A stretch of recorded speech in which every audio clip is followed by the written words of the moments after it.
Hi, welcome back to the Gemhawks YouTube channel. I hope you're having a beautiful day. Today I want to share with you really a dramatically simple design that can be quite effective. I want to show you the Egyptian eye tutorial. Now, depending on which way you face this, depends on whether it's known as the Eye of Horus or the Eye of Ra. I'm just going to refer to it as an Egyptian eye because I'm not an Egyptologist. I did want to be when I was a child. So that's the basic shape and design we're going to create. And there are variations on how you can utilize this. So I've set some beautiful neon apatite into this particular piece. And then this one has just had a little bit of extra wire work around it. Now I'll show you more closely on the board in just a second. You don't have to know how to solder. I certainly don't count soldering as one of my better skill sets. I tried to do some MIG welding once, metal in gas welding. Didn't go well, it looked like chicken poop. So I'm going to show you on the board now a little bit more closely the type of things that you can make with the basic Egyptian eye shape that we're going to learn today. So here's a piece which hasn't been soldered in any way, shape or form. You can see that start point is just here on this one. We're going to start a little bit further up on the design I'm going to show you. And that has had some 0.6 or 22 gauge wire, a little bit heavier than our usual wire, just to enhance the design. The basic shape we're going to make is this one, and I've ugly soldered this and then hammered it a little bit. Not my skill set, not going to be showing you that because it's quite embarrassing. But this is the overall frame. You don't have to know how to solder to be able to complete this piece. You can simply use the tension of the wire itself. And if you wanted to set gems into it, it's much easier to then hide any start and finish point that you will just sort of pop a little bit of weaving quite near to that point and hide that away. I'll show you that a little bit later on. So in terms of materials, I'm going to be working with around about 18 inches of 1.6mm 14 gauge wire. Now this is very heavy, very serious wire, so it needs a good warming beforehand. So I'm just going to run that between thumb and forefinger. I did run a flame over this yesterday to give it a little bit of heat, but it is actually quite a sturdy wire to work with. So we're going to be needing some cutters and some pliers today. I'm going to use my trusty bent chain nose pliers, purely because I've had them forever and they feel very familiar in my hands. So if I pop one of my earlier pieces into position, we're going to start just here and work around the inside of the eye first before coming out to this kick on the side. I'll just pop that up in the top corner so you consistently refer to that if you wish to. So the first thing we're going to do is just add some extra heat in here. Now 18 inches of wire seems quite a lot to make a relatively reasonable size design. We're looking to make something around about this size. But you will find that because you're going on so many different journeys with the wire, you do need that quantity of wire. So I'm starting off by generating some lovely heat into the wire and asking that to curve for me. So I'm going to go a little bit like a slope over the top there and pick a point about which I'm going to push up the back of that wire to create the bottom of that kick. Now to get a reasonably sharp form here, I'm going to take that further than I need it and then bring it back down. You may wish to support the wire so it doesn't further bend. Now this is one of those times when I wish my camera was a little bit further away from the bench because I've got a long tail here and it's bound to grab onto something in a moment. So we've got the upper of the underside of the eyelid, if you wish to think of it in that way, and we've got an excess of wire just here in case we need to make any fine trims later. That's absolutely fine. So what we need to do is come along quite a distance, probably around about 80%. From here to here, we'll go around about 80% of that distance again before we pop the pliers in along there and make a really sharp bend. This is where the tail of the wire will catch on everything. So again, I've gone slightly further than I need to so that I can bring that up to an almost 12 o'clock line. It can be a little bit kicked out if you like. It's all an aesthetic value that you would like to see. So I'm going to pop up around about, let's say, 1/3 of an inch, so around about 1 centimetre or so. I'm going to draw the tail of the wire back down now, and that's hit literally everything on the desk, obviously. So what I'm going to do is just play with that angle until I'm happy with how that looks. Bearing in mind, here's the model that we're kind of trying to work to. So that's quite a soft bend. So what I would do, I'm just going to tail that round a little bit. I'm going to pop in with my pliers at the top of that kicked section and try and flatten that a little bit so I get a much sharper bend, taking it further than we need to and then carefully and gently drawing it back. Now it's a tapered kick that we're making. Just going to re-flatten that bit on the end. You can make this in a slightly lighter gauge. You could, for instance, go for a 1.25mm or 16 gauge if you like. Makes your life a little bit easier, but I'm making it in a very heavy gauge today. So the next manoeuvre we're going to make is to pop in to the right of where we made our first angle by probably about 3 to 4mm. So I don't know what that is in inches, a small amount. I'm going to again come all the way back past where I want to go to and then draw that back very, very firmly as we need to take the top of the eyelid now. So you may need to manhandle that if you're working with a very heavy gauge wire like I am. And then we're going to replicate, we're going to make a channel now. So we need to replicate that first smooth line that we created. Again, you can use the heat of your body. You could play a flame over it if you have the time and a heat-proof block, just to get a little bit more warmth in there.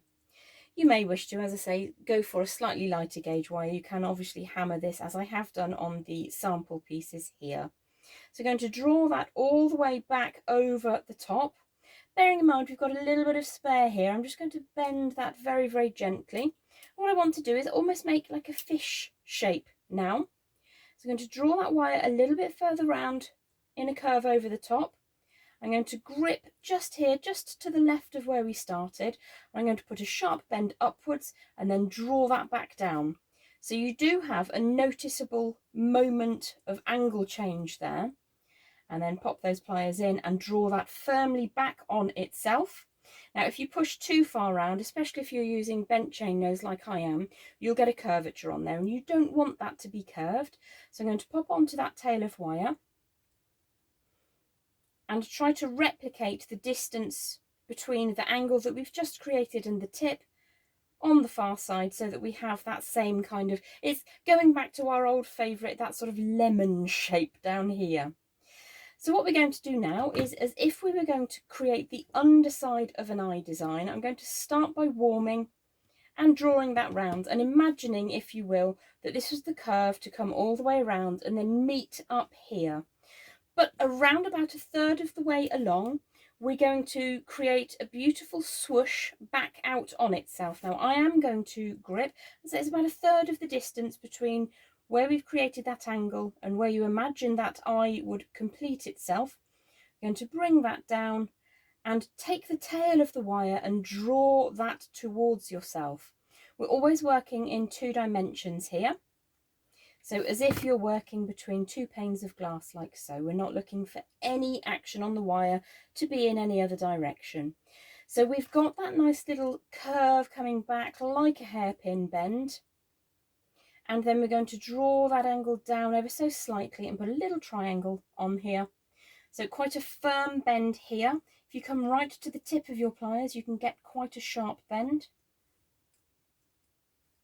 And once you've got that kind of triangular shape, you start to go a little bit more smoothly down to the point at the base. So we've come all the way around, up the top, created the kick over the top of the eye to the inside of the eye, and then now we're just coming down to this base part here. So again, ensuring that everything is in the 2 dimensions, what we're going to do is bring the tip of the pliers into play. The distance between the corner of the eye and the bend is around about the same as where we're going to create the next bend. I'm going to push the wire all the way around. Now again, you might need to come to the very tip of those pliers to get that all the way up to the top. Now there are moments on this design where you might like to add just a little bit more sharpness, so I'm just going to very gently put a squeeze here, but don't close it up. I'm also going to very gently put a squeeze just here, but again I'm not closing that up. So we've just refined those shapes ever so slightly. Draw that out back again.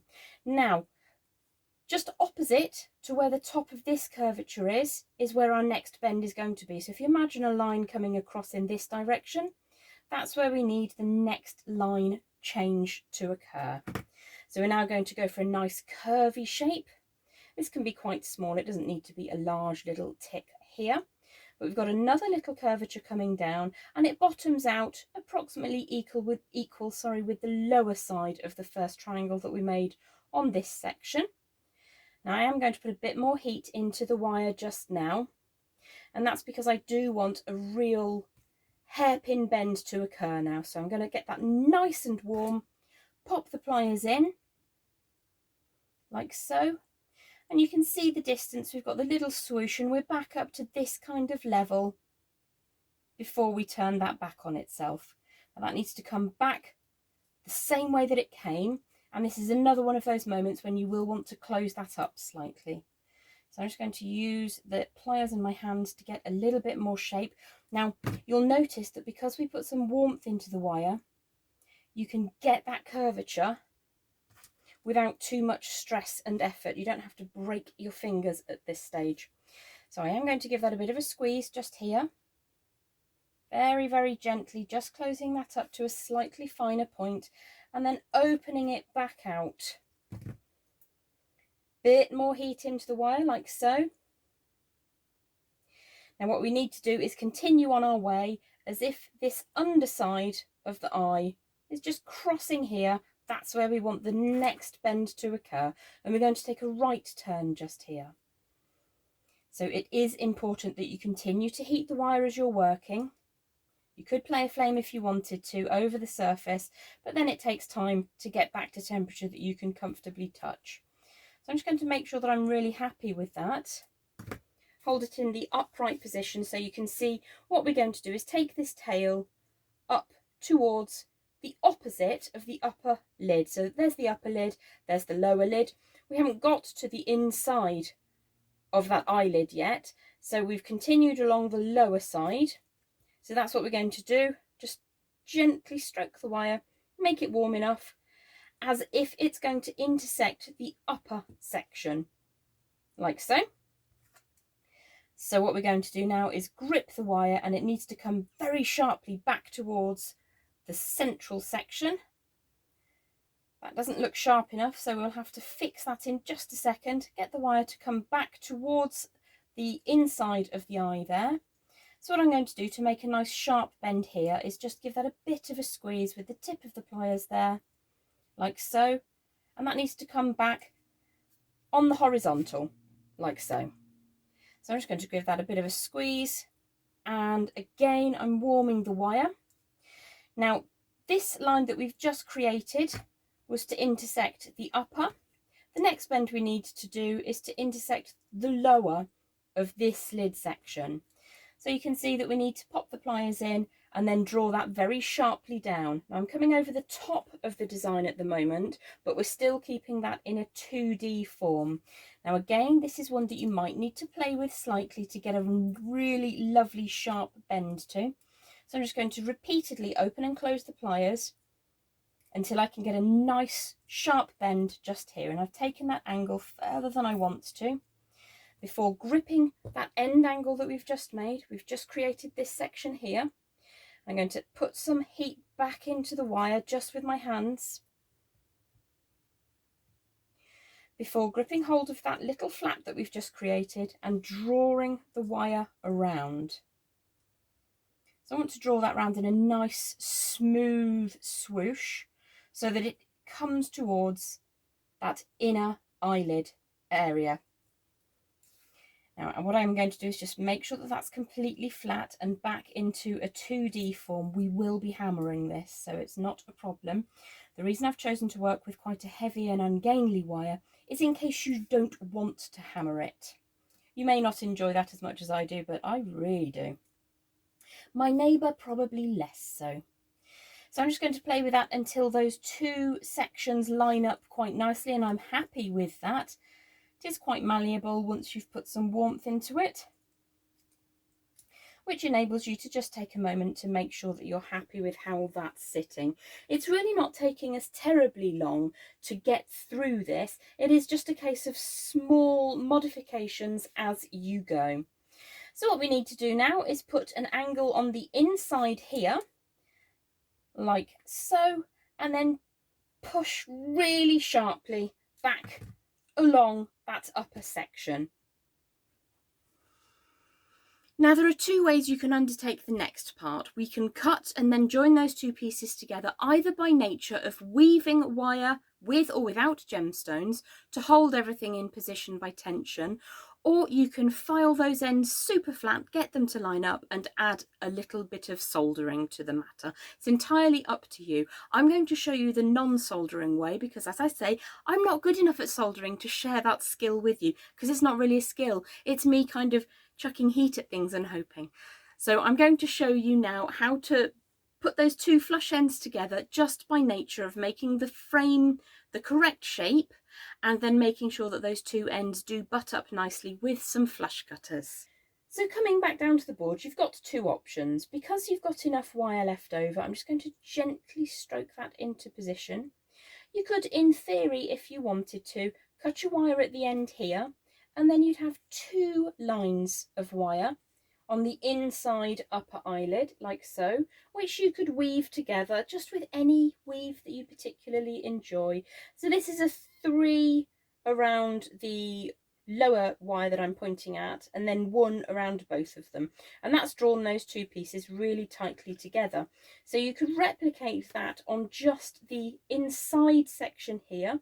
I think that looks quite attractive, but what I'm going to show you now is just how to butt those two end sections up together. Now before you get cutting any wire, what I'm going to do is cut around about 1/2 inch past the point at which I'm going to join them.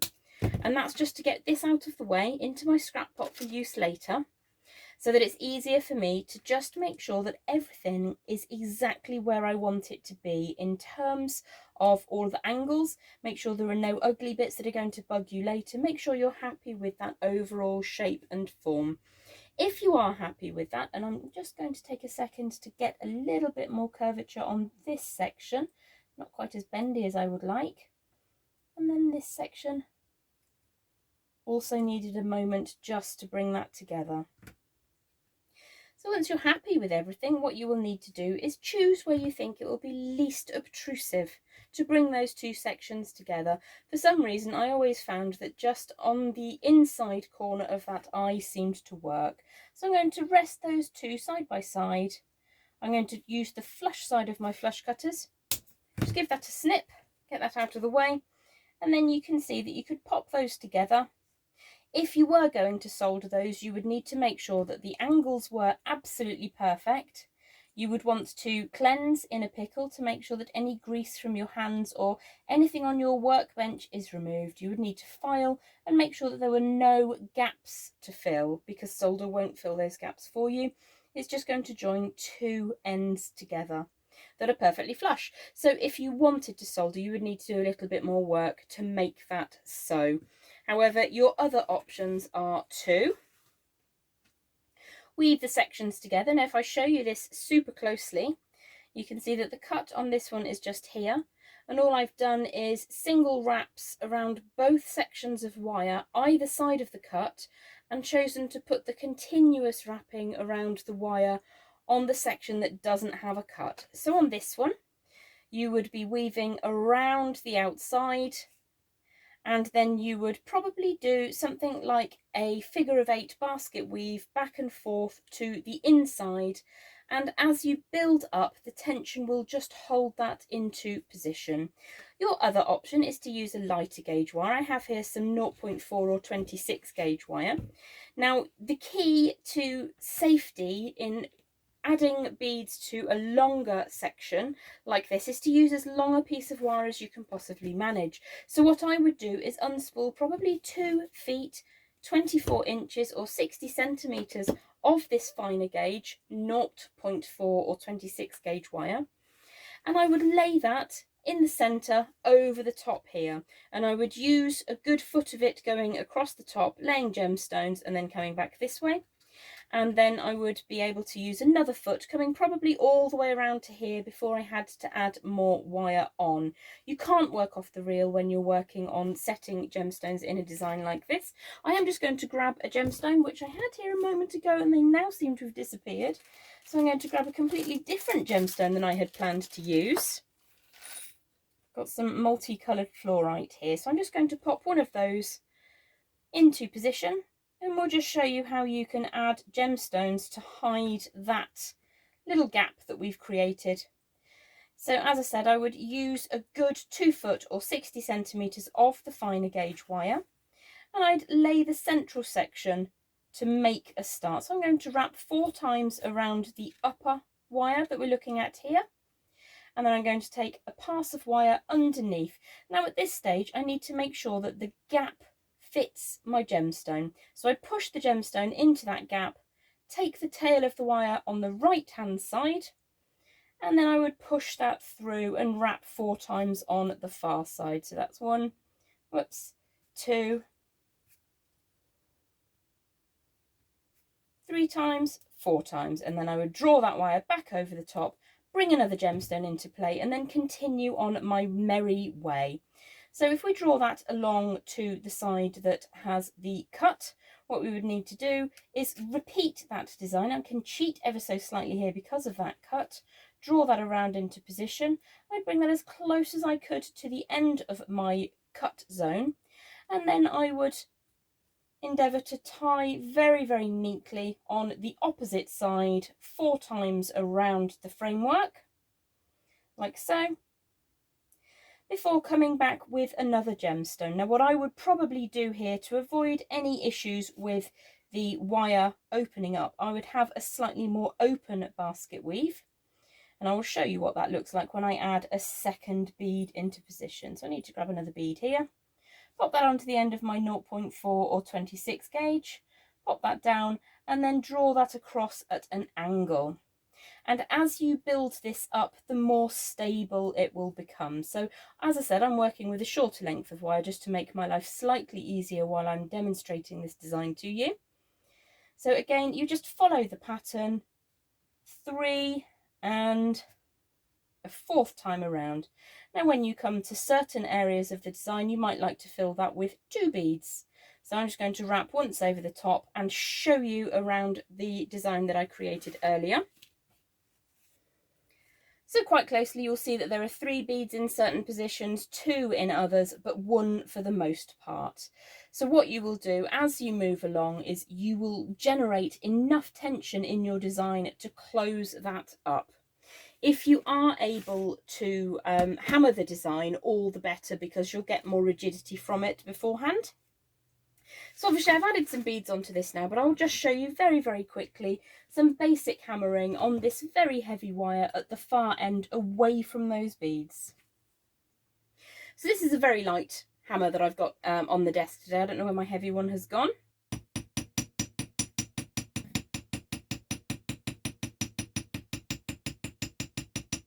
The joys of using a lighter hammer is that you get slightly different levels of tool marking. Very heavy wire, light hammer, you'll end up with quite a nice smooth finish. Now if you do that before you bring those beads into play, you're likely to be able to create enough tension to make that a little bit easier anyway. If you can solder, do so, but as I said, I am not going to demonstrate that to you because my technique is appalling. You can see here it's quite a fusty little join there.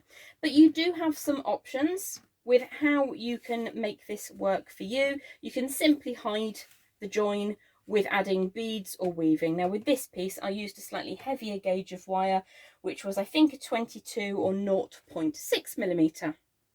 So as well as adding in some wire or some beads to connect the piece together, you can further strengthen the item by giving that a gentle hammer. And what I've done here is I've allowed an extra section of wire on this frame. So this is beneath the eye. And if you wanted to create something very similar to the soldered solidity that you get with this piece, you could do that by winding these two sections together very briefly. This is just a little bit of an add-on to show you.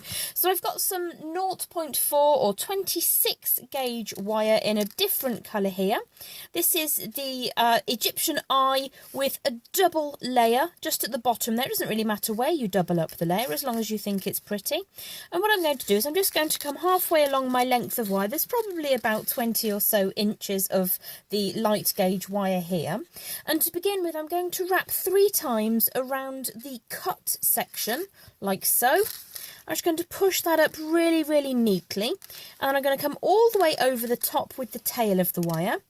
And I'm going to allow that to wrap once around the cut section and the lower section. Like I said, it doesn't really matter whereabouts you make the join.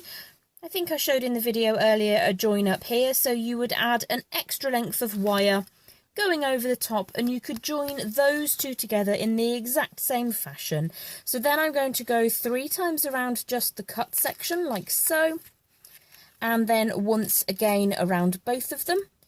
Just going to push that down. I've decided to use a silvered copper for the frame and then a raw copper for this section, so you can more easily see on the video exactly what it is I'm hoping to achieve. So again, 3 times around just that little extra section and then once around both of those. I'm just going to do that one more time. So that's 1 and 2 and 3. You don't need to go all the way to the end, and what you could do is just a central section. So I would probably not go too close to the end, and in that way you will stop those pieces from slipping away. What you're looking to do is to create a sealed and strong framework. Now with these pieces, I've used them in the past over the surface of cabochons, which is quite pretty, but standalone or on a choker, they're really quite lovely to work with. So that's just another little alternative that you can work with this design. Well, I hope you've enjoyed the Egyptian eye tutorial, and I look forward to welcoming you back to the Gemhawks YouTube channel very, very soon. Thank you very much for sticking with me, and bye for now.